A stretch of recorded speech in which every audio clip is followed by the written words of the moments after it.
Bien. Hola, buenos días. Espero que estén muy bien, chicos. Hoy vamos a dar la clase de ciencias forenses en esta clase de medicina forense. Mm, Gracias, maestra. Buen día. Buen día. Bueno, vamos a dar un concepto de ciencias forenses. Nos dicen que las ciencias forenses son un conjunto de disciplinas, ciencias aplicadas que se utilizan para investigar y resolver crímenes, así como otros asuntos legales. Estas disciplinas se enfocan en analizar la evidencia física, biológica y química para proporcionar información crucial en los procesos judiciales. ¿Ustedes cuál creen que es la importancia de las ciencias forenses? El esclarecimiento de los hechos. Ajá, ¿qué otra cosa podría ser importante? Auxiliar en la procuración de justicia. Ajá, muy bien. ¿Cuál es tu nombre, compañerita? Iris. Ah, Iris, muy bien. Eres muy aplicada. Este, bueno, efectivamente, como lo dice nuestra compañera, pero también nos ayuda en la recolección y en el análisis de la evidencia, lo que permite la recolección biológica y digital, lo que ayuda a esclarecer hechos delictivos y a identificar a los responsables. La precisión y la fiabilidad de estos análisis son cruciales para garantizar, pues, esta justicia, como dice nuestra compañera. Como ya les acabo de comentar, que a través de técnicas como el análisis de ADN, huellas dactilares, odontología forense, también se puede identificar a las víctimas y al victimario con esta alta precisión. También con las autopsias y otros análisis post-mortem nos proporciona la información sobre la causa y el momento de la muerte, lo que es esencial en los casos de homicidio y muertes sospechosas. También nos ayuda a que las ciencias forenses eh, nos pueda dar la evidencia presentada ante los juicios, asegurando que las decisiones judiciales se basen en datos precisos y verificables. ¿Sale? A ver, permítame un segundito. Bueno, aquí como ven, pues ya. Esto es la importancia de las ciencias forenses. Pero vamos a analizar ahorita un poquito sobre la historia de las ciencias forenses. ¿Sí van viendo las diapositivas, chicos? Sí, es la que ahorita está antigua China, siglo III antes de Cristo. Perfecto, ajá. Bueno, pues los orígenes de las ciencias forenses se remontan a las civilizaciones antiguas, donde ya se empleaban métodos rudimentarios para investigar crímenes y resolver disputas legales. Por ejemplo, en antigua China, el autor chino Song Zi escribió Shi Yuan Li, que es el lavado de los errores. Es un manual que describía técnicas para investigar causas de muerte y realizaban autopsias. ¿Ok?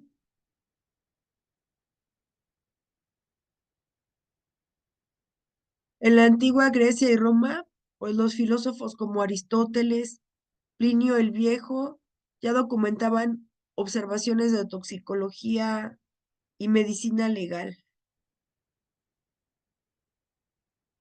En la Edad Media se tenían métodos para identificación de cuerpos en la investigación de crímenes, aunque aún estaban muy limitados.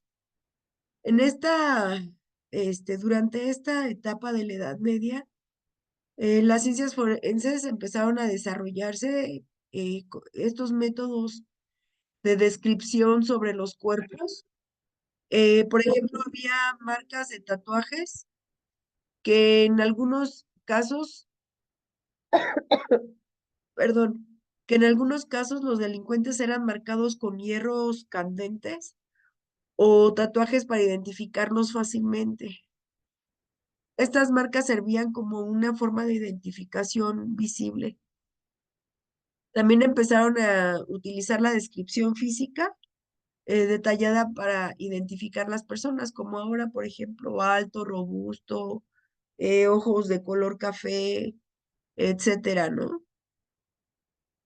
También describían así los rasgos faciales.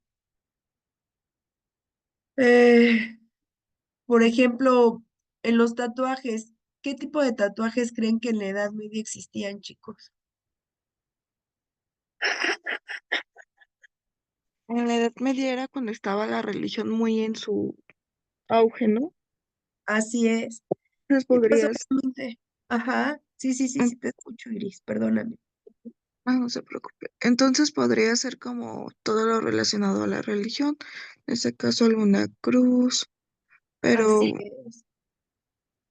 es, pues también dependiendo la, ahora sí que la iglesia, ¿no?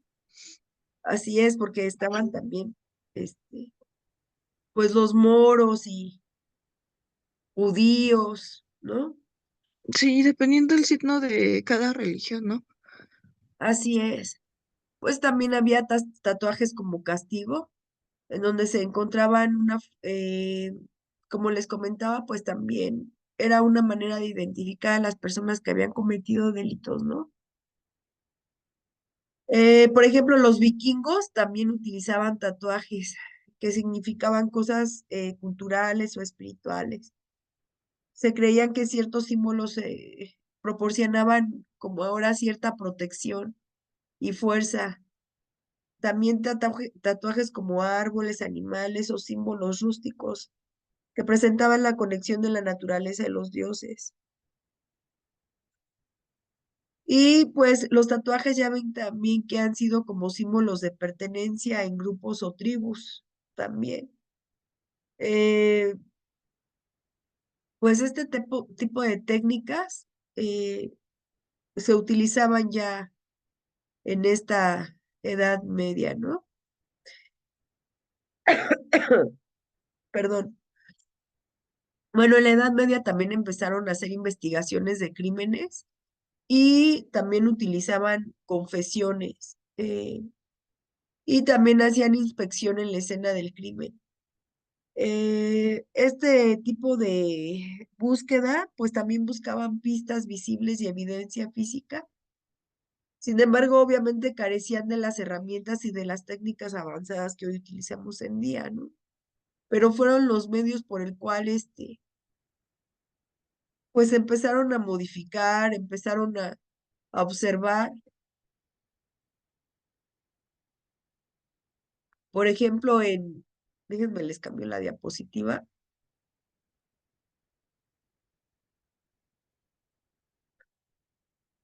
Pues como ven, las ciencias forenses han experimentado esta evolución significativa a lo largo del tiempo, influenciados por los avances tecnológicos y el desarrollo de nuevas disciplinas científicas. Algunos hitos importantes en esta evaluación son, en el siglo XVII, la obra del médico italiano Fortunato Fidelis y su tratado de se llamaba Relativunibus Medicorum, sentaron las bases para la medicina legal moderna. También, por ejemplo, en el siglo XVIII, Matthew Orfilia, conocido como el padre de la toxicología, escribió tratados sobre el uso de las sustancias tóxicas en crímenes. En el siglo XIX surge la dactiloscopía con William Herschel y Henry Fowles, quienes introdujeron el uso de huellas dactilares para la identificación de individuos. Además, el francés Alfonso Bertillon desarrolló el sistema de antropometría forense para la identificación de delincuentes. Ya ven que la antropometría forense, por ejemplo, se basa en medidas y en características físicas de un individuo. En el siglo XX, pues el análisis se revolucionó con el ADN, permitiendo la identificación precisa de los individuos basado en muestras biológicas. Y obviamente con la tecnología que va avanzando, pues también tenemos que evolucionó la balística, la toxicología y el análisis digital. En el siglo XXI, también con la tecnología incorporada, a través de técnicas, análisis digitales, inteligencia artificial, en la que se basa en el análisis de grandes datos para resolver crímenes más complejos y procesar grandes volúmenes de evidencia. Pues como ven, las ciencias forenses continúan evolucionando y adaptándose a los nuevos desafíos, y obviamente que esto va de la mano con la tecnología.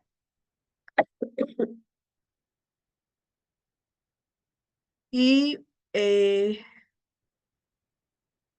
y pues como ven, Maestra, sí, aquí estoy, ¿me escuchan? sí, sí, lo escucho. Algo que En me el, quiere.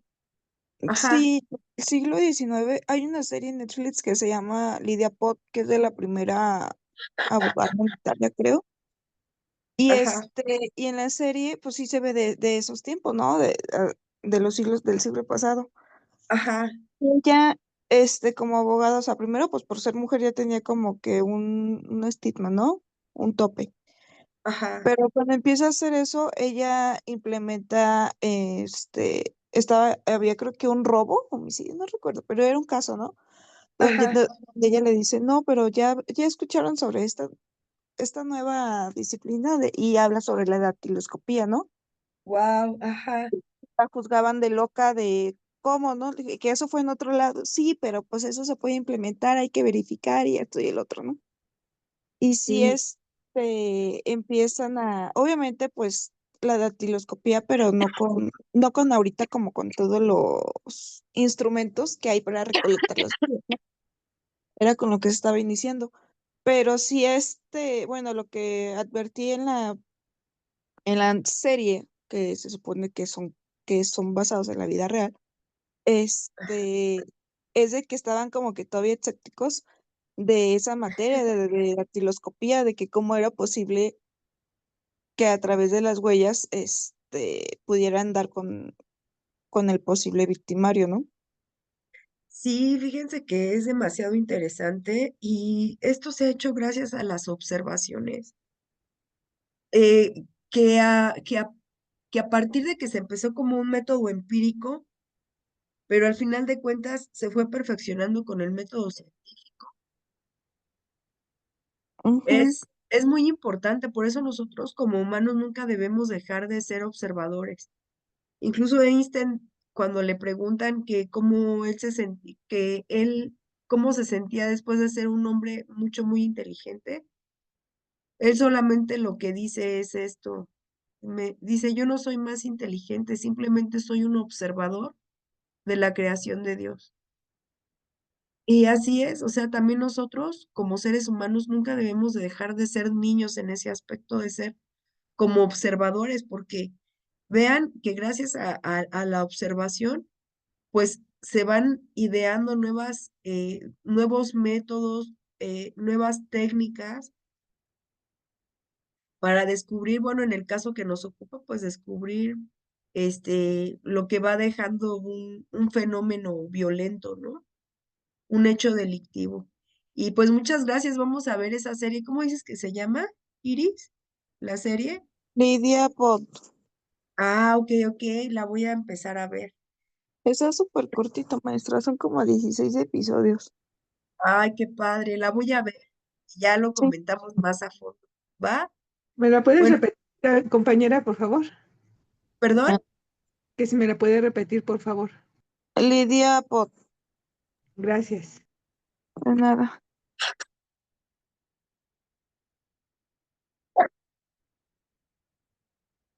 Ay, discúlpenme, es que me dio bien fuerte ahora sí la gripa y y de repente ando con esto. Bueno, vamos a ver un hecho histórico, chicos. Este hecho es el caso de Francisca Rojas, ocurrido en Argentina en 1892. Este caso es conocido por ser el primer uso documentado en huellas dactilares para resolver un crimen. Bueno, pues les voy a contar que en la pequeña localidad de Necochea, Argentina, Francisca Rojas fue acusada de asesinar a sus dos hijos. Inicialmente ella culpó a un vecino, pero no había pruebas contundentes. En la investigación, el inspector Juan Bucetich un pionero en el uso de las huellas dactilares, fue llamado para investigar el caso. Vucetich tomó las huellas dactilares de la escena del crimen y las comparó con la de los sospechosos. Estas huellas dactilares encontradas en la escena del crimen coincidían con la de Francisca Rojas, lo que llevó a su confesión y posterior a la condena.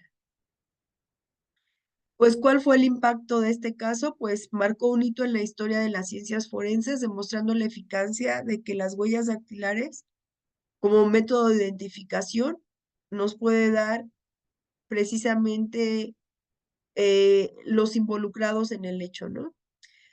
Como pueden ver, este caso no es solo fascinante por su contexto histórico, sino que también muestra cómo una técnica forense innovadora puede cambiar el curso de una investigación criminal y esclarecer nuevos estándares en la justicia, ¿no?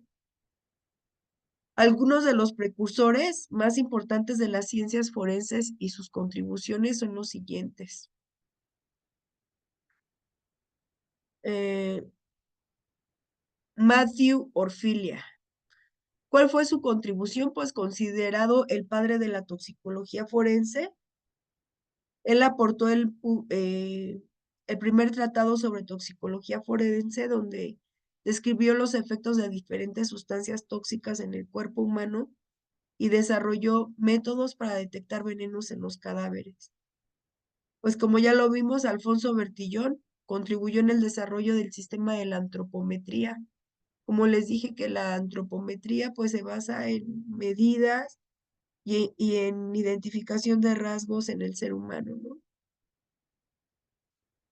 Lo que también ayudó para la identificación de criminales, conocido como el sistema Bertillón, y también fue el pionero de la fotografía para documentar escenas del crimen.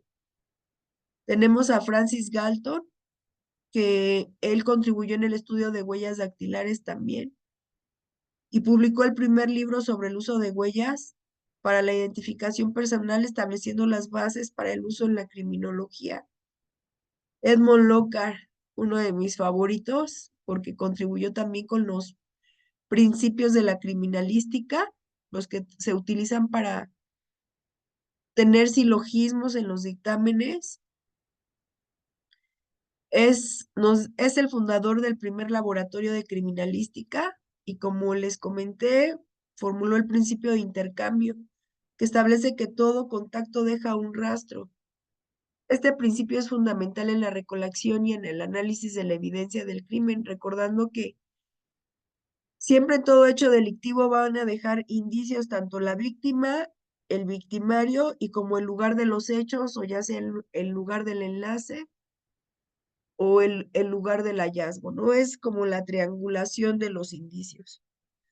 Hans Gross, pues, es el fundador de la criminología moderna. Su aporte es que escribió el libro Manual del Juez de Instrucción, que es considerado uno de los primeros textos en criminología e introdujo métodos científicos en la investigación criminal y destacó la importancia de la observación en el análisis detallado de la evidencia.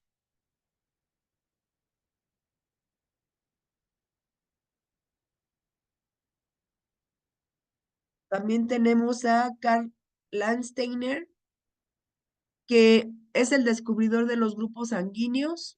Su aporte fue el descubrimiento de grupos sanguíneos que hasta la fecha los seguimos utilizando. Es RH O positivo, O negativo, factor A o B, ¿no?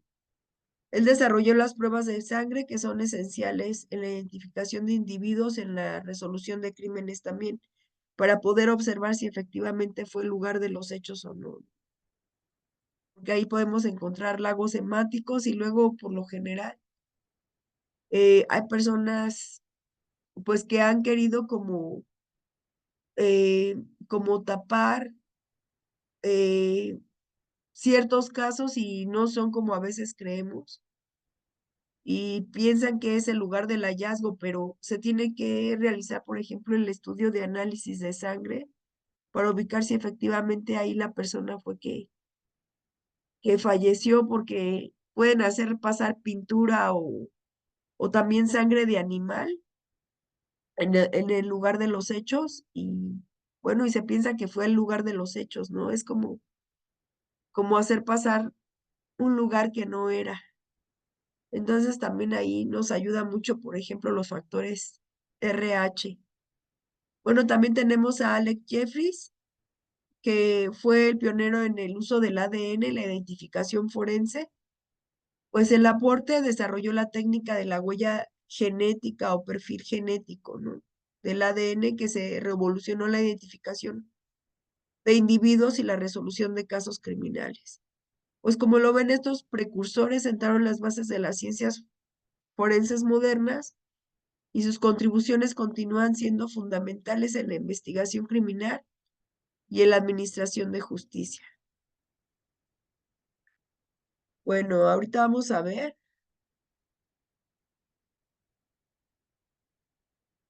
las principales disciplinas forenses. A ver, chicos, ¿alguien sabe cuáles disciplinas están inmersas dentro de las ciencias forenses? Mm, Todo, maestra, puede ser desde arquitectura, este, antropología, ah, criminología, Ajá, leyes criminalística, o así es, sea, toda ciencia, pero con el enfoque de forense de foro, así porque es. en algún momento pues vamos a ocupar a algún experto en alguna situación, ¿no? Desde una Ajá, ingeniería está. civil, sí. Entonces, Depen- pues todo, pero lo que esté con el enfoque de forense. Así es, dependiendo del fenómeno violento que se haya suscitado, ¿verdad? O dependiendo del descubrimiento del fenómeno que queremos pues realizar.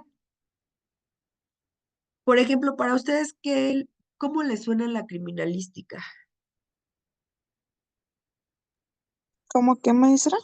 Ajá, por ejemplo, ¿ustedes qué concepto le darían a la criminalística? Mm, mm, Una ciencia y una... Así, en sus propias palabras, no se preocupen. Lo que yo quiero nada más es que entiendan. Miren, la manera mejor de aprender es comprender lo que se está diciendo, comprender de lo que se está platicando.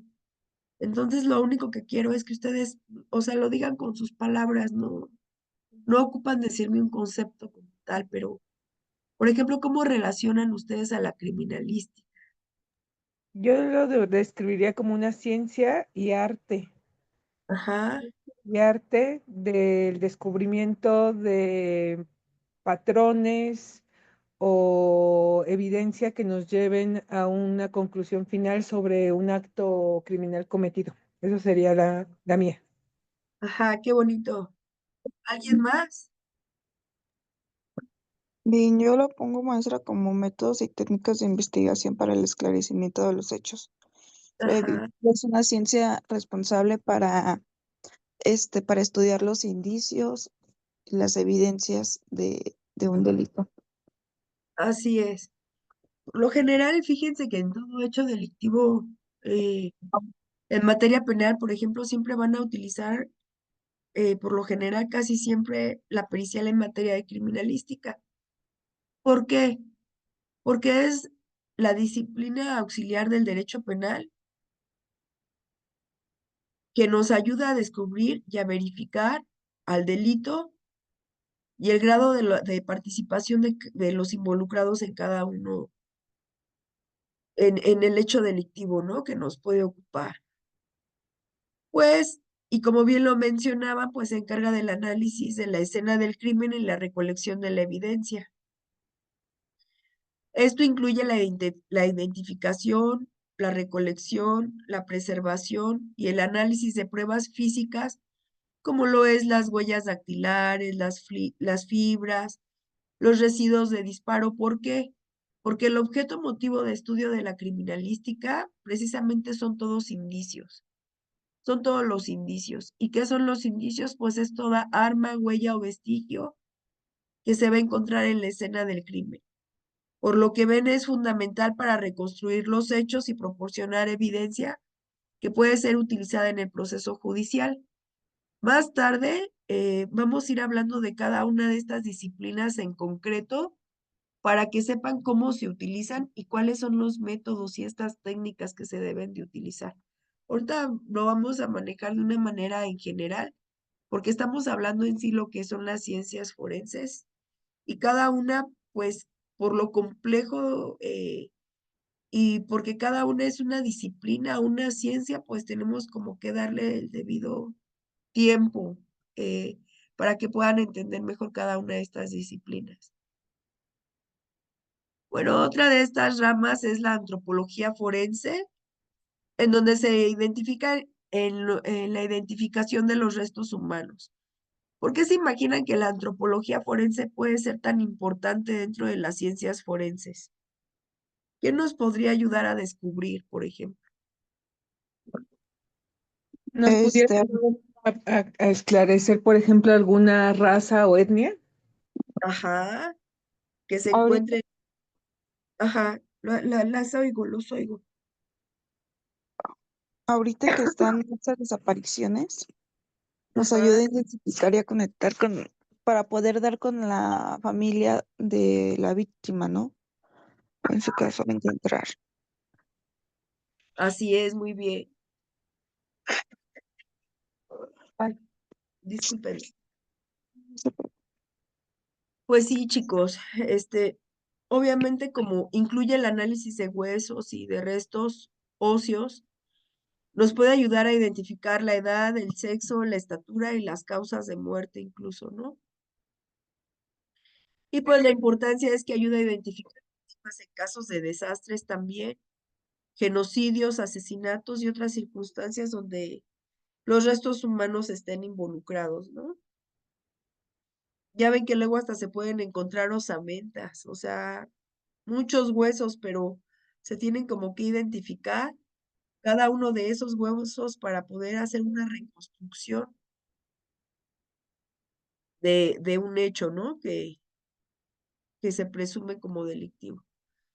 Otra de las áreas muy importantes es la odontología forense. ¿Por qué creen que sería muy importante la odontología forense? Porque puede determinar la edad, alguna enfermedad, el género, hábitos, inclusive la frecuencia o algunas enfermedades crónico-degenerativas. También se pueden ver ahí, la osteoporosis, la artritis. Ay, wow, sí, muy bien tu descripción, compañerita. Pues sí, obviamente se utilizan los dientes o las estructuras bucales para identificar también víctimas, ¿no? Incluyen el análisis de registros dentales, marcas de mordidas, porque también hay eh, delitos que también, una de las características son las mordidas, ¿no? Entonces se realizan esas comparaciones dentales para identificar a las personas. Pues es útil en situaciones donde el cuerpo también ya está en un estado de descomposición avanzado y otras formas de identificación, pues en donde otros sistemas de identificación no son posibles, ¿no? Por ejemplo, también otra de las disciplinas es la balística forense. Pues obviamente, como lo sabemos, la balística forense pues estudia las armas de fuego, las balas y las marcas dejadas por proyectiles. Incluye análisis de las armas, las municiones, las trayectorias de las balas, los residuos de los disparos para determinar su origen y el uso del arma en el crimen. Y pues la importancia es que permite establecer la relación entre un arma y un delito, así como identificar la trayectoria y el origen de los disparos. Otra de las áreas importantes de las ciencias forenses que la criminalística solamente puede trabajar de la mano de esta disciplina es la medicina forense. La medicina forense es una rama sumamente importante en las ciencias forenses, en donde se aplican los conocimientos de médicos y científicos en el ámbito legal. Su objetivo principal es ayudar en la investigación y la resolución de casos judiciales, proporcionando estas pruebas y testimonios basados en el análisis de los cuerpos y otros elementos biológicos. Por ejemplo, ¿en qué ocuparemos también la medicina forense? Pues en las autopsias, ¿no? La autopsia es donde se hacen los exámenes post-mortem realizados para determinar la causa y el momento de la muerte. El proceso incluye la inspección externa e interna del cuerpo y la recolección de muestras de tejidos de fluidos y las pruebas toxicológicas. Por ejemplo, es cuando podemos observar si la persona estaba bajo el influjo del alcohol, bajo el influjo de drogas, bajo el influjo de alguna sustancia tóxica que haya ayudado pues a que esta persona hubiera perdido la vida, ¿no? Pues como lo ven, nos proporciona información crucial sobre la causa de la muerte, que puede ser fundamental en casos de homicidio, suicidio, muerte sospechosa e incluso también en el tipo de lesiones que pueda presentar una persona, ¿no? La temporalidad de las mismas lesiones. Y también aquí, dentro de la medicina forense, pues obviamente está toxicología forense, en donde les comentaba que analiza las sustancias tóxicas dentro del cuerpo humano. Incluye la detección y análisis de drogas, alcohol, venenos y otras sustancias químicas en muestras biológicas como sangre, orina y tejidos. ¿Cuál es la importancia? Pues proporciona información crucial sobre intoxicaciones, sobredosis, envenenamientos y la presencia de sustancias ilícitas. También otra de las disciplinas, pues tenemos la entomología forense. Esta área también la vamos a ir estudiando eh, posteriormente, porque es muy interesante ya que estudia los insectos y la relación con los restos humanos. Por ejemplo, ¿por qué son tan importantes los insectos en las muertes, chicos? ¿Por qué creen que el estudio de estos insectos, qué nos podría ayudar? A ver, ¿qué se imaginan? Es para determinar la temporalidad de la muerte. El diagnóstico. Así es. Fíjense, les comento que tuve una compañera que era buenísima. Ella venía del Politécnico y era una genetista. Y me comentaba ella que basado en un insecto, ya ven que se van comiendo al cuerpo, los insectos que se van presentando ahí en el cuerpo cuando son encontrados, por ejemplo, pueden agarrar al insecto y el insecto también nos puede dar el ADN de la persona que falleció, porque como se le van alimentando de él, pues nos puede proporcionar ese ADN. Vean qué importante es y qué, pues como todo nos va hablando, ¿no? Por eso decía Edmond Lockhart que es que los indicios son el testigo mudo de los hechos. Bueno, pues efectivamente analiza la presencia, la entomología forense analiza la presencia y el ciclo de vida en los insectos, en los campos de descomposición para determinar, como bien lo dijo la compañera, pues el tiempo de muerte, ¿no? Es útil en la determinación del intervalo postmortem y en la reconstrucción de la escena del crimen. La psicología forense también es sumamente importante. Bueno, todas son importantes. Es que me encantan, me apasionan mucho las ciencias forenses. La psicología forense aplica principios psicológicos en el sistema legal. ¿Cuáles serían las tareas importantes de la psicología forense? Pues la evaluación de la competencia mental de los acusados, la elaboración de perfiles criminales y el análisis de la credibilidad de los testimonios. Ayuda a entender el comportamiento criminal y a proporcionar asesoramiento en los casos judiciales. También, incluso también nos ayuda a comprender eh, los traumas de las víctimas.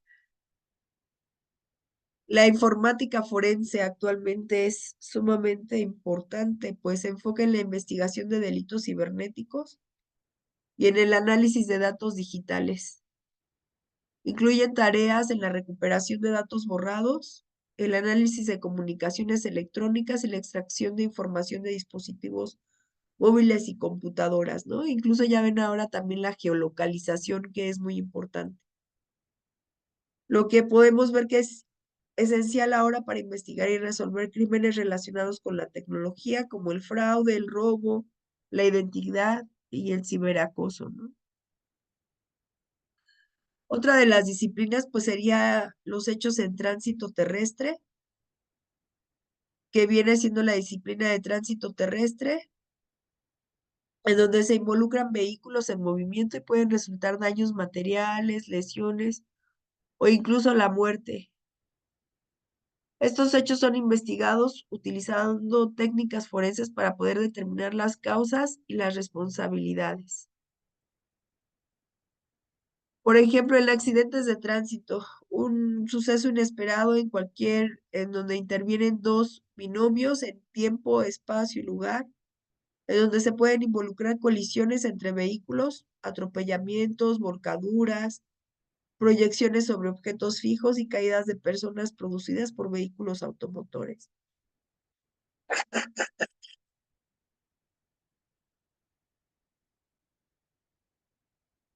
Bueno, pues como ya lo vimos, es sumamente importancia todas estas disciplinas. Ay, espérenme tantitito. Es que me mareé. Con calma, maestra. Ay, gracias. Ah, bueno, vamos a seguir. Pues este es uno de los casos más famosos, ¿no? El caso de Ted Bundy. ¿Alguien se sabe el caso de Ted Bundy? Sí, maestra. Es un asesino serial, que Ah, aparentemente tenía no, bueno, sí, aparentemente tenía una vida pues normal, ¿no? Cualquier persona, y por su atractivo físico, pues era muy fácil, pues, que las mujeres, pues, cayeran, ¿no? El caso es que él las mataba, pero era una muerte violenta, donde en así ocasiones las es. dejaban expuestas. Y dejó a una víctima viva, bueno, estuvo inconsciente, él pensó que ya la había muerto, pero no, la dejó viva, y ella fue con la que dio a la policía. Así es. Eh, y lo describió y todo, inclusive lo detuvieron una vez. Él fue su propio juez, pero en Ajá, uno de los recesos de las audiencias, pues se dio la fuga, ¿no? así es. Otra Bueno, vez, fíjense. Ajá, perdón, sigue, compañerita. perdón, y se dio la fuga. Y ahí también, pues gracias a las ciencias forenses, fue que pudieron, dar con él, y lo Correcto. volvieron a reprender.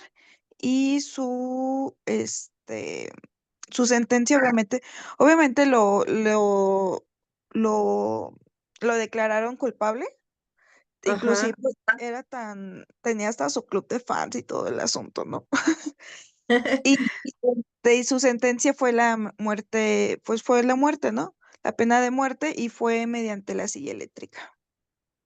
Efectivamente, como lo dice la compañera, bueno, este también fue uno de los hitos más importantes de las ciencias forenses, porque incluso es cuando se empezó a utilizar el perfil el criminológico, en donde el FBI empezó como a tener estas herramientas de perfil criminológico para poder dar con él.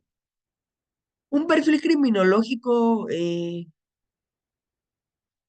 es basado en la escena de los crímenes, se van dando cuenta cómo va utilizando él sus propias técnicas y sus propios métodos para poder enganchar a sus víctimas, e incluso cuál es su modus operandi, cuál es el radio donde él se está desenvolviendo para poder eh, realizar este tipo de hechos de crímenes.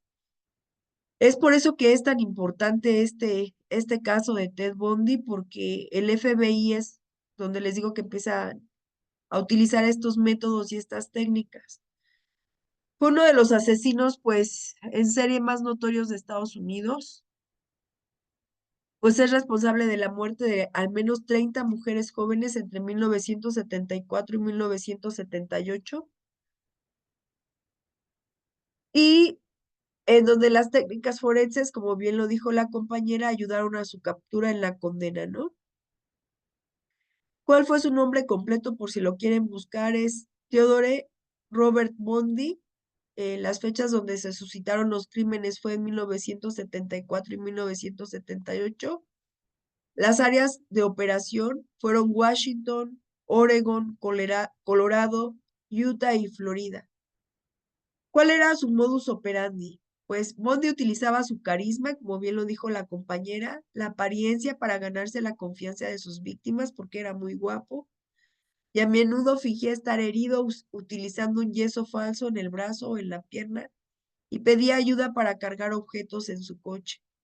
Conducía un Volkswagen Beetle en color beige, donde atacaba a sus víctimas y las golpeaba y las secuestraba. Sus métodos pues incluían el estrangulamiento, golpes con objetos contundentes, y también practicaba la necrofilia con los cuerpos en sus víctimas, ¿no?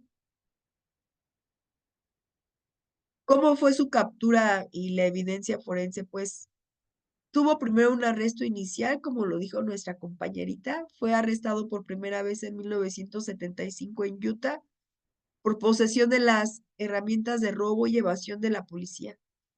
Sin embargo, fue librado por falta de pruebas concluyentes. La evidencia crucial, pues, que al final lo llevó a la condena, fue una marca de mordida en una de sus víctimas. La víctima que comentaba la compañerita se llamaba Lisa Levy, que coincidía con los dientes distintivos de Bundy. O sea, imagínense, utilizan esa impronta para hacer la identificación y hacen como una comparación entre la mordida de Ted Bundy, y esta evidencia es la que es presentada de su juicio en Florida. Y pues la condena de Bundy fue la pena de muerte en 1979 por el asesinato de 2 estudiantes en la Universidad Estatal de Florida. Posteriormente fue condenado nuevamente por el asesinato de una niña de 12 años y fue ejecutado en la silla eléctrica en 1989. Pues el caso de Ted Bundy destacó en la importancia de la odontología forense y otra técnica de identificación en la resolución de crímenes.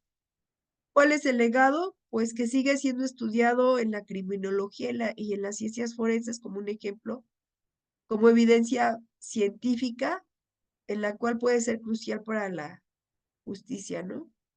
Maestra, Mande, sí. u- ubico tres como archivos videográficos en relación a ese tema.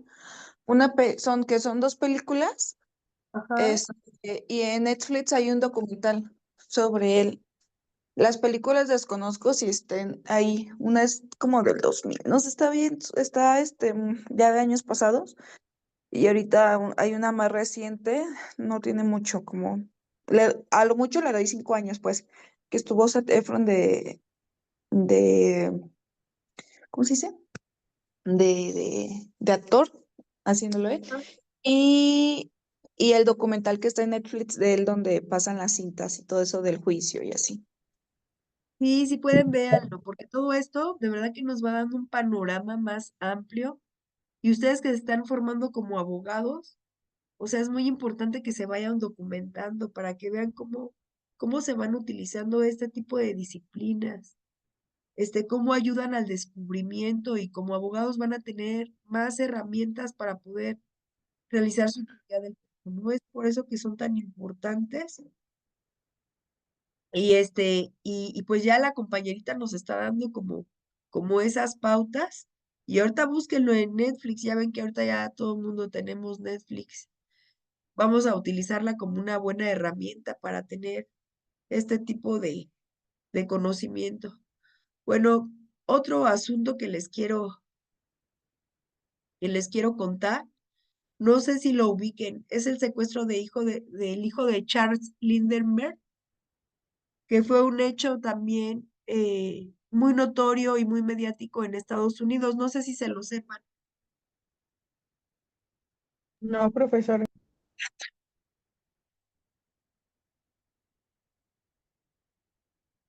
Bueno, esto fue en el 1 de marzo de 1932, o sea, vean, ya tienen mucho tiempo.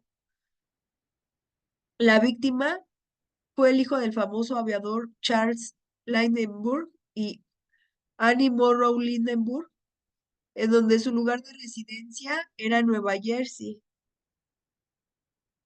Bueno, les voy a contar los detalles de este hecho. Fue la noche del 1 de marzo de 1932, en donde el pequeño Charles August Lindbergh Jr., de 20 meses, fue secuestrado de su cuna. Los secuestradores utilizaron una escalera para entrar por la ventana del segundo piso y dejaron una nota de rescate exigiendo más de $50,000. En la investigación inicial, la desaparición del bebé desató una búsqueda frenética y un frenesí mediático en donde la policía y el FBI se involucraron en la investigación, pero inicialmente no lograron encontrar pistas concluyentes. Hubo un descubrimiento del cuerpo el 12 de mayo de 1932, en donde el cuerpo del bebé fue encontrado en estado avanzado de descomposición a poca distancia de la casa de los Lindenberg, en donde la causa de muerte fue una fractura masiva en el cráneo. ¿Qué se imaginan que fue por qué tenía una fractura masiva en el cráneo? ¿Qué se imaginan que le hicieron?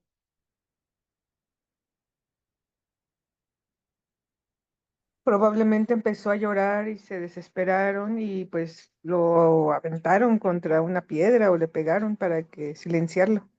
Así es, ¿se fijan cómo es muy importante por eso tener este tipo este, de conocimientos? Para eso necesitamos la medicina legal, en donde van a hacer las necropsias o las autopsias. Y ahí también, por ejemplo, entraría entomología forense para observar cuánto tiempo llevaba el cuerpo, ¿no? Bueno, pues hubo un sospechoso en 1934,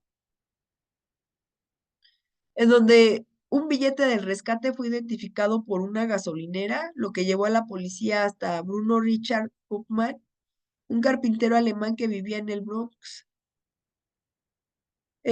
Porque para esto, pues, como piden el rescate, ellos llevan el dinero y a esos billetes, pues, los van marcando, ¿no?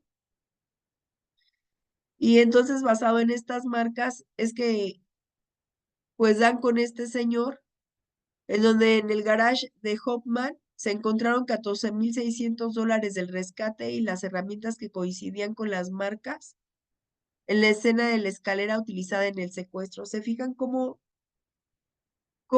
están tomando las marcas de la escalera? ¿Se acuerdan que dijeron que habían utilizado una escalera para poder subir al cuarto del bebé? Pues efectivamente encontraron pues esta escalera que coincidía, y entonces en el veredicto Hoffman fue declarado culpable del asesinato en primer grado y sentenciado a muerte, de donde fue ejecutado en la silla eléctrica de 1936. Fíjense cómo ya empezaban a utilizar pues esas comparaciones de los indicios, esas confrontas en los cuales nos pueden ayudar a esclarecer un hecho. Ay. Bueno, pues el legado es que el caso de Lindenberg llevó a la aprobación de la ley del secuestro federal, también conocido como la ley Lindenberg, que convirtió el secuestro en el delito federal si la víctima era transportada a través de las fronteras estatales. La importancia forense, pues este caso subrayó la importancia de la evidencia física y el análisis forense en la resolución de crímenes, como les comenté, la comparación, ¿no?, de los indicios. El secuestro del hijo Charlie Dever sigue siendo un caso emblemático en la historia criminal de Estados Unidos y un ejemplo de cómo las ciencias forenses pues pueden desempeñar un papel crucial en la justicia, ¿no?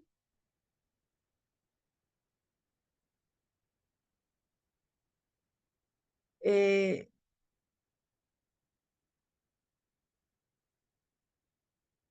Ahora vamos a hablar de los retos y las limitaciones de las ciencias forenses. Por ejemplo, tenemos aquí en esta diapositiva que les puse primero la evolución tecnológica. ¿Por qué sería un reto o una limitación en las ciencias forenses? ¿Qué se imaginan? Por la eficacia y la eficiencia de que estas tecnologías nos han ayudado a esclarecer los hechos. Y más que nada, pues un porcentaje mucho más exacto y pues más rápido. Ajá, así es. Permítame tantito, ¿eh? Ay, sí, ya.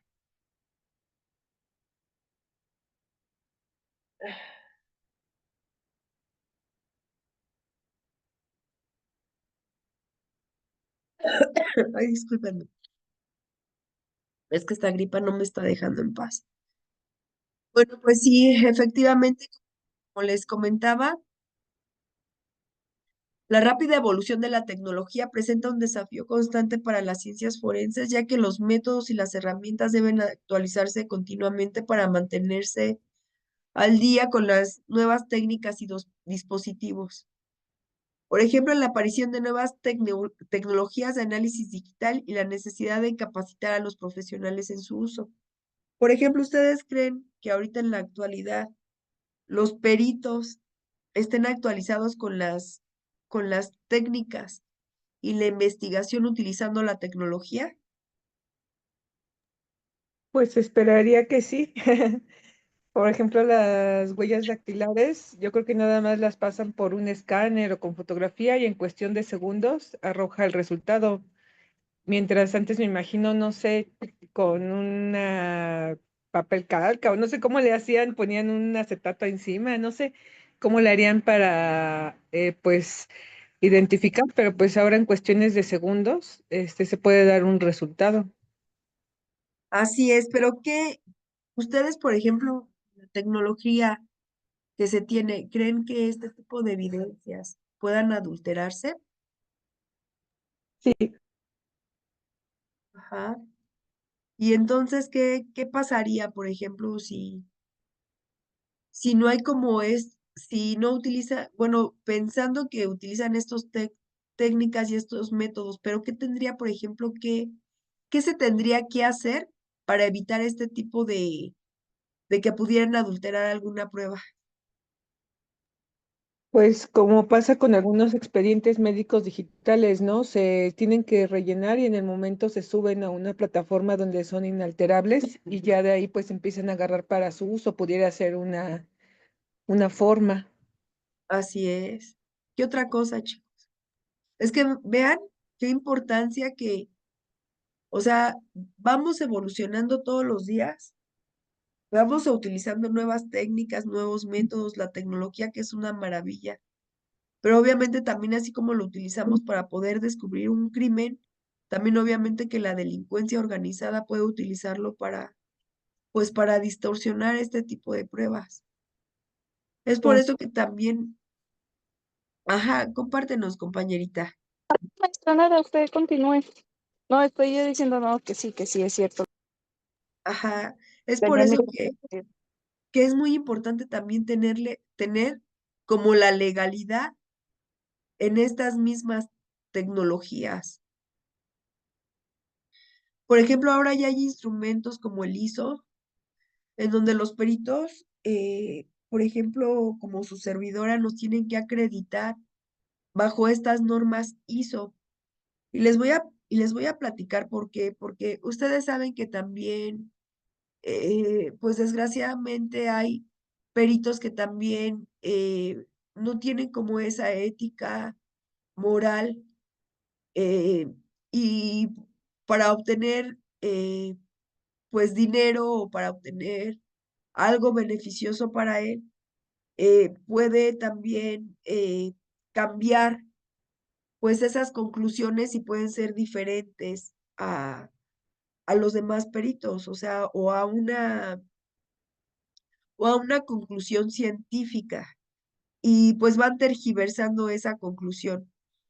Las normas ISO que ahora se están estipulando dentro de las ciencias forenses es precisamente esto, que como nos dejamos llevar por un método científico, las conclusiones deberían de ser las mismas, aunque cambie un poco la redacción, pero al final de cuentas, el fin es el mismo, llegar a la misma conclusión. Eh, Recuerden que un perito jamás va a defender a alguien. Un perito tiene que dar una conclusión científica y verdadera. Es por eso que estos instrumentos se han ido regulando a través del tiempo.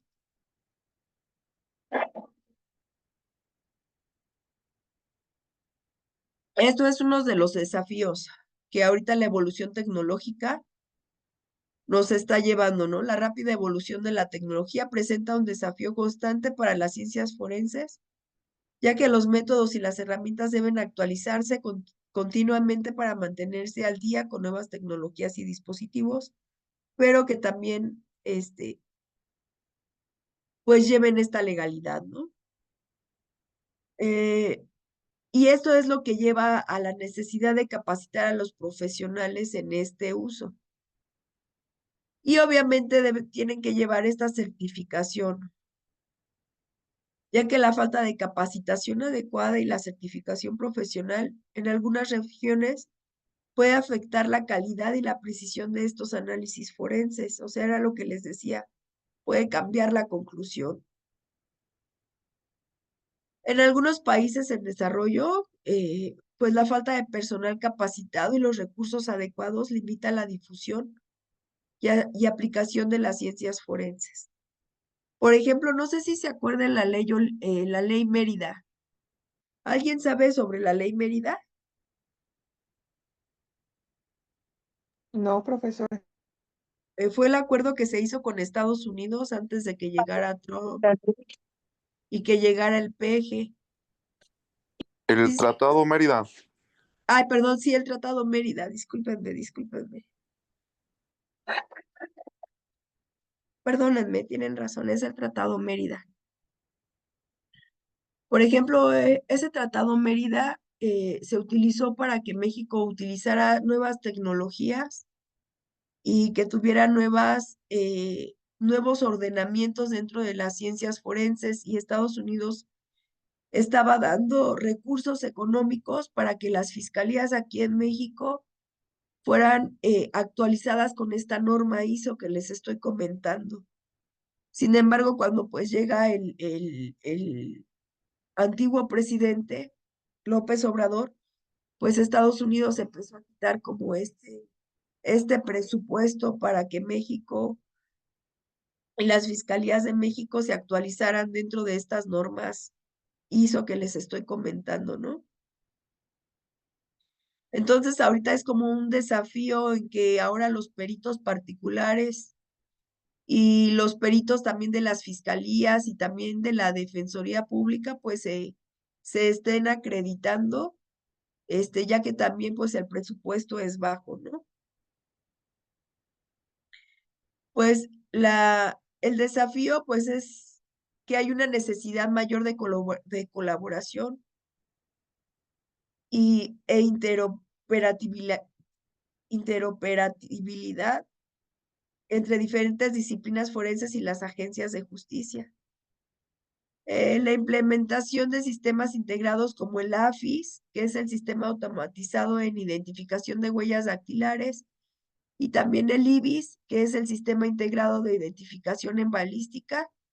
Esto, pues, es para mejorar la eficiencia en la recolección y análisis de la evidencia. Pues el desafío son las preocupaciones éticas, como les comentaba, de privacidad relacionadas con este dato de uso, de estos usos de datos personales y biológicos en las investigaciones forenses. El análisis de ADN también puede revelar información privada sobre un individuo, lo que plantea dilemas éticos sobre su uso y almacenamiento. Pues obviamente que dentro de las limitaciones también van a estar los costos y los recursos, porque también el acreditarse bajo estas normas, pues nada baratos, y también el equipo y las tecnologías utilizadas en las ciencias forenses, ¿no? Les comento, por ejemplo, donde yo trabajo. Permítanme un segundo.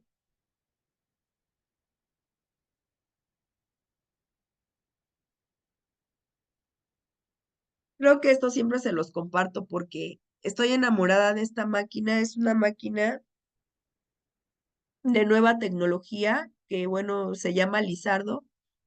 En el 2016, la Defensoría Pública compra una cámara de 360, en la cual nosotros lo ponemos en el lugar de los hechos y en menos de 5 segundos capta toda la evidencia en el lugar de los hechos, o sea, tanto del techo como el piso, y hasta se puede ver el insecto más diminuto que puedan imaginarse se puede observar en esa cámara y se toma la fijación de esa cámara. Pero fíjense, en ese entonces, esta cámara costaba 2,600,000 pesos.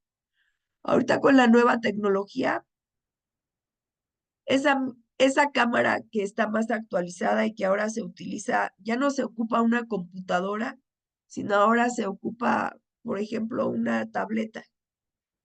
Cuesta 1,000,000 de pesos. También, pues gracias a que va avanzando la tecnología, también quizás los costos pueden ir disminuyendo, pero aún así es como, a veces puede ser inalcanzable este tipo de costos y no cualquiera puede acceder a este tipo de cámaras, ¿no? Esto es lo que puede crear una limitación en el equipo y la tecnología. La adquisición y el mantenimiento también de estos equipos avanzados de análisis forenses pueden ser prohibitivos para laboratorios con presupuestos ilimitados. La manipulación de la evidencia, que es susceptible también, si no se tiene la regularización y si no se puede comprometer la ética y la integridad. Y por lo cual también los resultados pueden variar entre diferentes expertos, lo que puede generar discrepancias en los casos judiciales.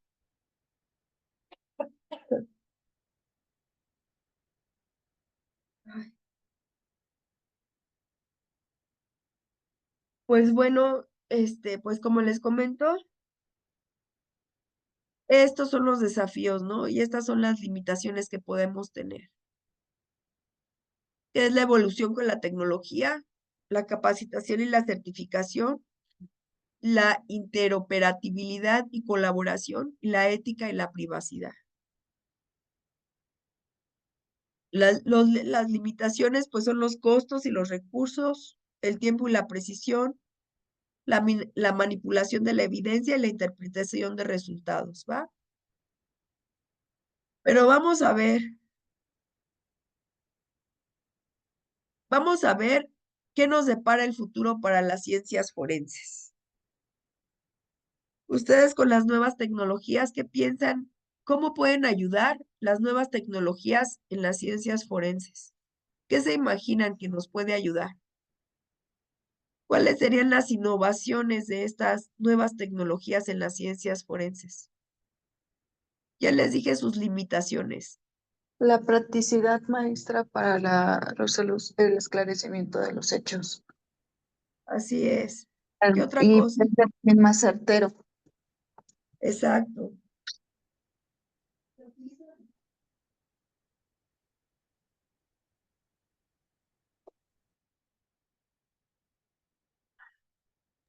Que también a través de si nos vamos del lado académico, las, ahora sí que el aprendizaje o la formación de profesionistas va a ser mucho más, va a ser práctica, más práctica, ¿no? Por todo esto como dijo de la cámara, ¿no? De que ella va a Así poner es. los escenarios, pero para mí me genera una controversia. Ajá, dime. Porque, por ejemplo, el ejemplo de la cámara, aquí dice que te encuentra el indicio más mínimo, más Ajá, pequeño. Entonces, donde los métodos de búsqueda que se utilizan, pues al día de mañana, en un futuro, puede ser que ya queden obsoletos, porque ya no va a ser necesario utilizar el método de espiral o el método de zigzag para buscar indicios, porque la cámara ya no la va a dar. Entonces, pues tiene como sus pros y sus contras. Fíjense que esto que comenta la compañerita es sumamente importante, porque no debemos de dejar que las tecnologías pues ocupen también la totalidad de la mano del ser humano. A pesar de que esta cámara tome hasta el insecto más pequeño, debemos de utilizar las tecnologías a lo que nos pueda ayudar. Por ejemplo, habrá lugares de los hechos en los cuales por donde se suscitó el hecho tendríamos que utilizar pues el tiempo entre más rápido mejor. No sé, por ejemplo, en un hecho de tránsito terrestre, en donde tendrían que pasar los carros y los vehículos a alta velocidad.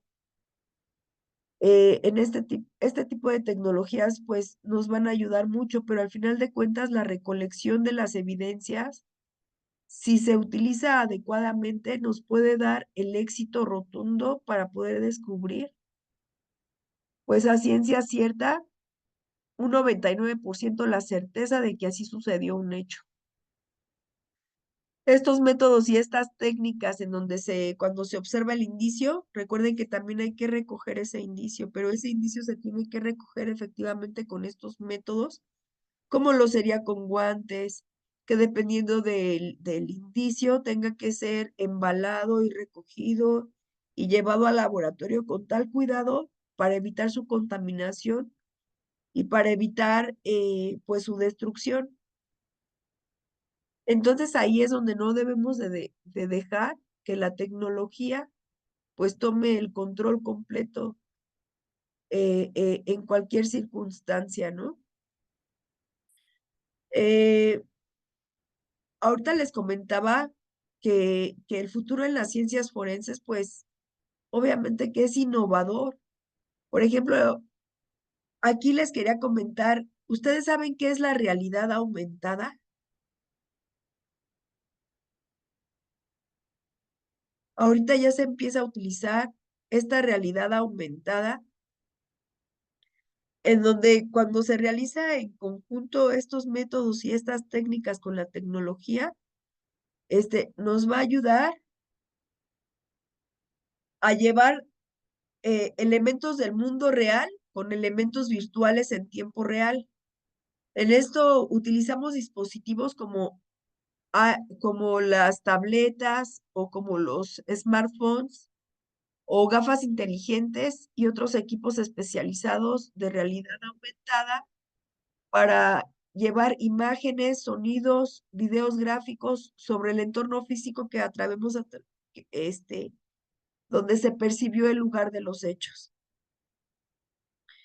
Ahora ya ven que, por ejemplo, podemos llevar a audiencias de juicio oral estas imágenes reales, tomando en cuenta los indicios que se tomaron en el lugar de los hechos y también haciendo esta reconstrucción, ¿no? Ay, permítanme tantito.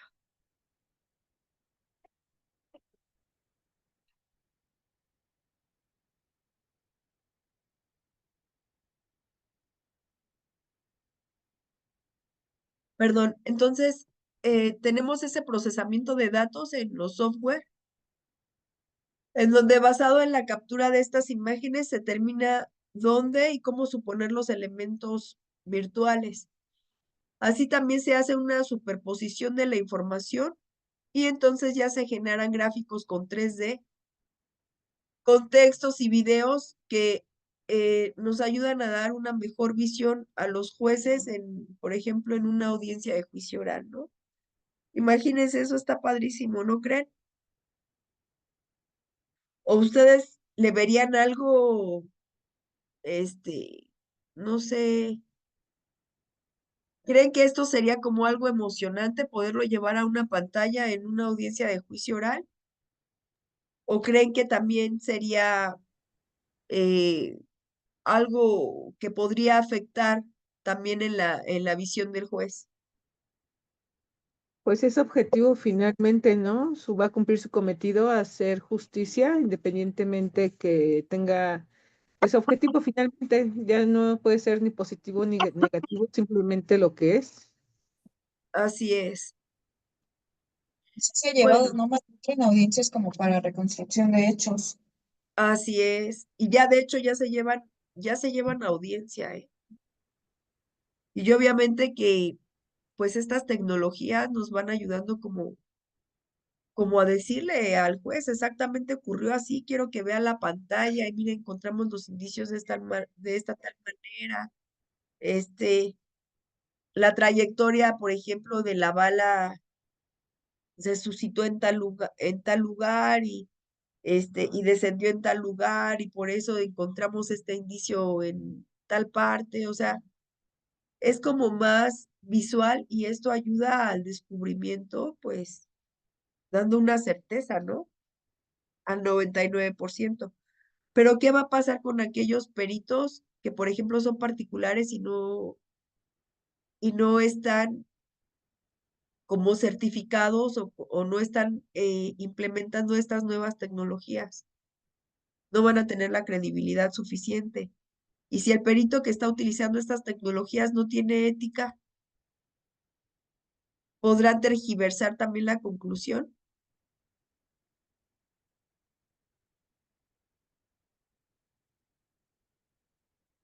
¿Verdad que sí? Sí pueden tergiversar la conclusión.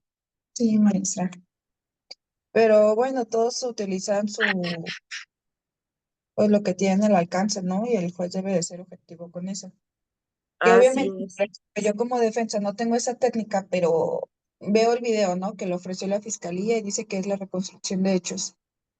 Pero yo como defensa tengo una conclusión diferente, pues voy a decir el por qué tengo una conclusión diferente.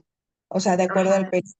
Y obviamente pues ya se llama al perito a que dé su opinión técnica o especializada, perdón, al testigo especializado, pues para que diga el por qué no. así es. Fíjense que les cuento algo bien triste. A nivel federal, pues los peritos tienen acceso a este tipo de tecnología y de información, pero a nivel local no. Y también hay peritos que son particulares y tienen esta tecnología y la fiscalía no lo tiene. Y los sueldos pues son bajos en las fiscalías y también pues a los peritos les cuesta mucho trabajo tener este tipo de tecnologías por sus propios medios. Entonces, si se dan cuenta de la disparidad que pueden tener en este tipo de tecnologías, es por eso que es importante, o sea, como que todo tuviera un balance y una estabilidad, ¿no? Aunque es como un sueño que se tenga esto, pero así es como funciona este tipo de situaciones. Pero bueno, les voy a platicar cómo funciona esta realidad aumentada. Pues obviamente que esto es basado en dispositivos equipados con cámaras que capturan la imagen en el entorno real. Como lo dije, esto se hace con procesamiento de datos y se pone la superposición de la información. Por ejemplo, esto también nos va a poder ayudar para que los estudiantes, ahora los nuevos estudiantes, puedan explorar modelos en 3D. También los cuerpos humanos los puedan observar a través de 3D. Y pues bueno, es muy padre todo lo que está pasando con la tecnología, pero sí hay que también tener mucho cuidado. Sí nos puede dar una mayor precisión como lo vimos, nos puede dar la recreación de las escenas y nos puede dar la capacitación y la simulación también, ¿no? O sea que cuando estén estudiando a través de estas escenas de 3D, los alumnos puedan aprender mejor. Eh, Vamos a la siguiente, porque ya se nos está acabando el tiempo.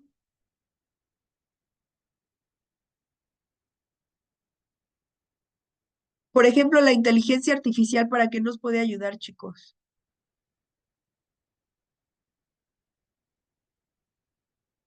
Para recrear a lo mejor, bueno, es que la inteligencia artificial se aplica a muchos ámbitos, desde el ámbito del dibujo, por ejemplo, hay algunas mm, pedacitos de, por ejemplo, de edificios y los recrea, ya sea como hayan estado guardando imágenes a través del tiempo, las diferentes cámaras o fotografías encontradas en la misma red y Ajá. pueden reconstruir monumentos o paredes que ya no existan. Pues sí, en sí, chicos, la inteligencia artificial también recuerden que puede analizar grandes volúmenes de datos rápidamente, como bien lo acaba de comentar la compañera, lo que ayuda a identificar patrones y conexiones que podrían pasar por desapercibidos en los humanos. Por ejemplo, aunque nosotros pudiéramos tener muchos datos en hojas que escribimos, no podemos como buscar tan rápidamente esa base de datos, ¿no? Como ahora nos lo da la inteligencia artificial. Por ejemplo, el reconocimiento facial, pues es donde pueden comparar rasgos faciales en sospechosos con bases de datos de fotos para identificar a personas involucradas en los delitos. Eh, También, por ejemplo, como les digo que analice grandes volúmenes de datos, también nos puede ayudar al análisis de huellas dactilares, en donde también nos da la precisión y obviamente con una rapidez mayor en estas huellas dactilares. La inteligencia artificial también nos puede ayudar a tener predicción de delitos, en donde datos históricos puede predecir dónde y cuándo es más probable que ocurran delitos, ayudando a las fuerzas del orden y a prevenirlos. Pues como ven, la inteligencia artificial no solo mejora la eficacia y la precisión de las investigaciones forenses, sino que también abre nuevas posibilidades para resolver casos complejos, ¿va? Aquí, miren, aquí, por ejemplo, les puse una impresión en 3D, en donde también se pueden utilizar para estudiantes, ¿no? La genética forense avanzada, chicos, ¿para qué creen que nos puede ayudar?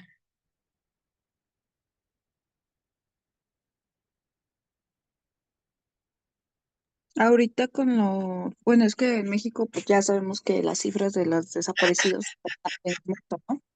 Entonces eso Así nos es. ayuda, ahora sí que la avanzada, pues a obtener con lo más mínimo que tengamos de algún indicio de algún cuerpo, algún resto del cuerpo, nos ayuda pues a sacar lo que viene siendo de el, el ADN, ¿no?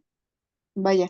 Así es, No así sé es. si hay lo de la técnica de rehidratación de cadáveres del doctor Cárdenas, porque, bueno, Ajá. porque es genética, pero pues ya en un cuerpo en un estado de descomposición muy avanzada, pues nos ayuda a que recupere una apariencia muy favorable.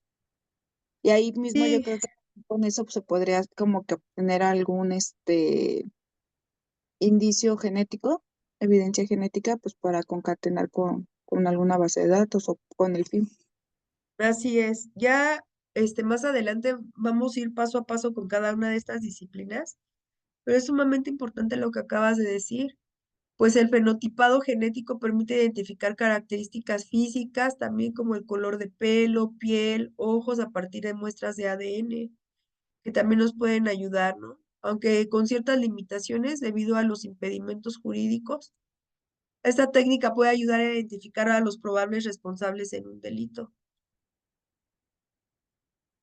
Hay una parte también que me encanta.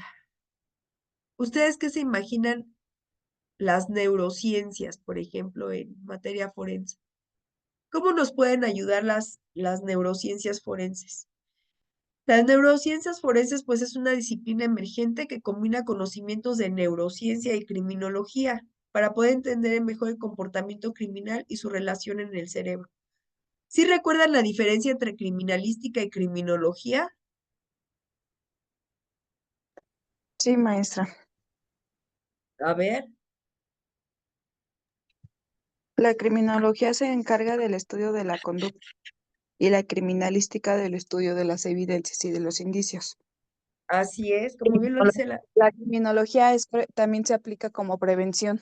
Bueno, dependiendo la rama de la criminología, como prevención. Así Y la es, criminalística, no, esa tiene solamente un fin. así es. Pues como bien lo dice la compañera, como ya vieron, la criminología estudia el por qué comete el hecho un sujeto, ¿no? Entonces las neurociencias forenses estudian como la estructura y las funciones del cerebro, en donde influyen en el comportamiento delictivo. Por ejemplo, aquí se utilizan técnicas avanzadas de neuroimagen y análisis neuropsicológico para investigar las bases biológicas de la conducta antisocial y criminal. Las aplicaciones de las neurociencias forenses, pues primero va a hacer una evaluación de trastornos mentales, como la descripción es, en donde las neurociencias forenses ayudan a identificar y evaluar trastornos mentales que pueden influir en el comportamiento criminal, y el método, pues se pueden utilizar técnicas como la resonancia magnética funcional, la tomografía por emisión de positrones, para observar la actividad cerebral y detectar anomalías. Por ejemplo, en casos de trastorno antisocial de la personalidad, se puede identificar déficits en el área del cerebro relacionadas con la empatía y el control de impulsos. La determinación de la capacidad mental, en donde ayuda a determinar si un individuo tiene capacidad mental para ser responsable de sus acciones. Por ejemplo, ¿sí saben la diferencia de imputable e inimputable?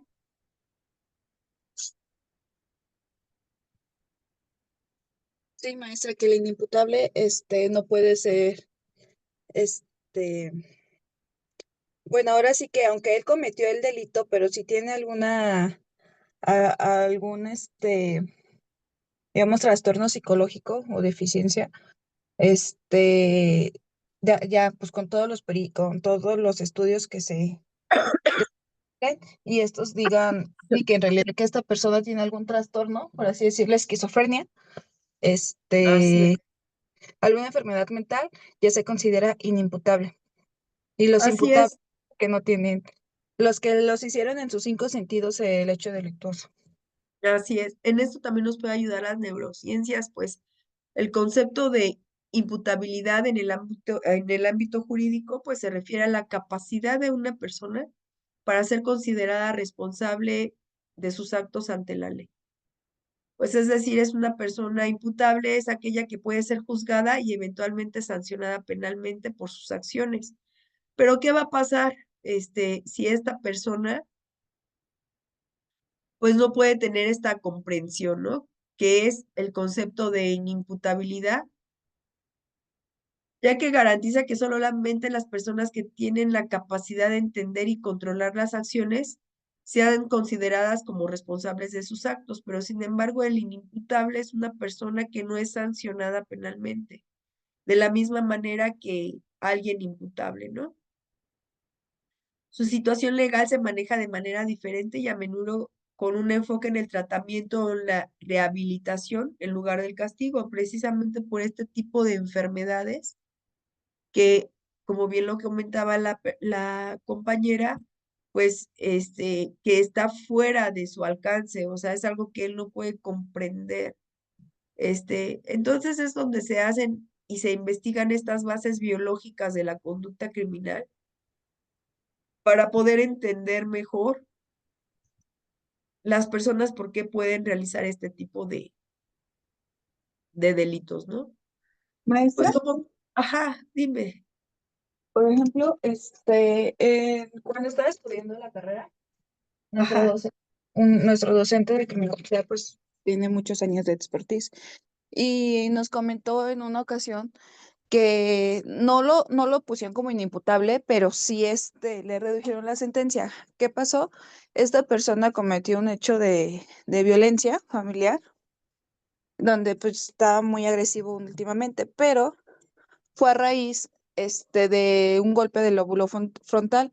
Tuvieron un accidente hace años, el cual pues wow, esta persona tuvo el accidente del lóbulo frontal y el criminólogo pues realizando las entrevistas así, pues es que, típico, ¿no? Es que él no era así, bueno, y a partir de cuándo fue así, o sea, empezó a armar la cronología y él vio necesario pues hacer un estudio de, bueno, porque aparte también es doctor, ¿no? Es doctor y aparte es Ajá, dijo, vio necesario hacer un estudio donde ya se involucre esta ciencia de neuro, pues para saber qué había pasado. Y sí, efectivamente, ya se comprobó con los estudios y los peritajes que a partir del golpe, del accidente y del golpe que sufrió en el lóbulo frontal, ahora sí que la ciencia lo dice, ¿no? O sea, el lóbulo frontal te hace como que el medidor de tu juicio, de tu así agresividad. es, Entonces, hubo una afectación a raíz del accidente y esto fue lo que ocasionó que la persona se volviera un poco más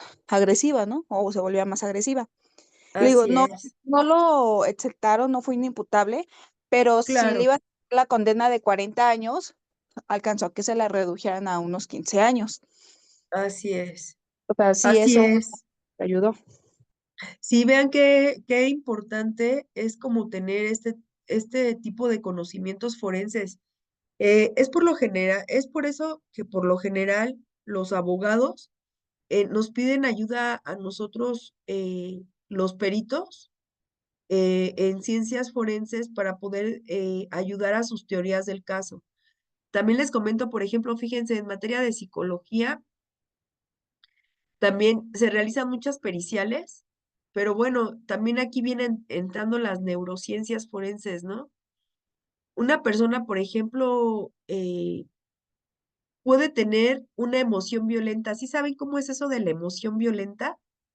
Se utiliza mucho en materia penal cuando están acusando a una persona, por ejemplo, en un homicidio, ¿no? Que porque, por ejemplo, vamos a ponerles un ejemplo, que llega a su casa y ve a la esposa con el amante y en ese momento el señor se ofusca y los mata a ambos, ¿no? Por ejemplo, la persona podría tener una emoción violenta. ¿Cómo se podría Sí. acreditar una emoción violenta? Tuvieron una emoción violenta porque a través de bueno, a raíz de esa circunstancia, que fue un atenuante, pues cambió, ahora sí que todo su humor, Ajá, porque uno no puede saber hasta cómo, su pues las equilibrio, ¿no? personas cómo puedan reaccionar, ¿no? O sea, imagínense si el cuerpo, es donde entran las neurociencias, a mí me encantan porque, pues el cuerpo humano, obviamente tenemos también sustancias en el cerebro que nos van ayudando a tener este tipo de comportamientos y vamos teniendo este tipo de estimulaciones. Pero, por ejemplo, este tipo de sustancias, o sea, pueden crear una adrenalina tal que hasta la persona se puede ofuscar, ¿no? O sea, puede tener tanto enojo que a lo mejor hasta que se nubla del entendimiento y ya ni siquiera se da cuenta de lo que está haciendo hasta que de repente despierta. Entonces, esto es donde entra en una emoción violenta y donde también la neurociencia es donde entra, ¿no, chicos? Bueno, pues ¿tienen alguna duda? Vamos a seguir la próxima clase y vamos a hablar sobre criminología ya, que también es una de las ramas de las ciencias forenses. Y espero que les haya gustado la clase de hoy. No sé si tengan alguna duda, quieran compartir algo. Les sugiero que vean las películas que nos dijo nuestra compañerita sobre Ted Bundy o también ya estoy viendo El abogado de Lincoln, también está muy buena esa serie. Si pueden, véanla. Está muy padre. Gracias, maestra. Yo nada más quería comentar así algo rápido, que ahora que están, pues, salen luego videos que las personas comparten de momentos familiares. Ahorita que mencionó eso de conducta violenta, pues estaban mencionando, por ejemplo, mucho las personas que hacen revelación de género, que esperaban un niño y tienen una niña o viceversa, cómo reacciona, por ejemplo, el papá, que empieza a aventar el pastel y empieza como que a aventar todo, son reacciones violentas y son conductas pues que están reprimidas y que pues también son focos rojos para las relaciones. Así es. Siempre hay que buscar ayuda con expertos, ¿verdad, chicos? Sobre todo cuando la cuestión va más allá de nuestras manos. pedir ayuda cuando veamos tanta violencia, porque lo único que la violencia genera es destrucción también hasta incluso en las familias. Pues muy bien, ¿alguien más que quiera aportar algo? ¿No? Bueno, pues tengan muy bonito domingo y espero que tengan bonito inicio de semana y pues nos estamos viendo, chicos. Pónganse a estudiar, si pueden, les dejo de tarea que lean el manual del juez, es muy importante. Búsquenlo en PDF o si puedo yo al ratito se los mando, es que también mi USB se me estaba echando a perder. Si pueden, búsquenlo, si no yo se los mando en la semana. Se llama el manual del juez, nada más que llegue a mi oficina el lunes, se los mando. Gracias, maestra. Y trátenlo de leer, porque eso también les va, entre más lean, obviamente que les va a dar más herramientas y les va a ayudar mucho. ¿Sale? Gracias. Que se recupere pronto. Gracias, cuídense mucho, que estén bien. Bye. Hasta luego, bye. Bye.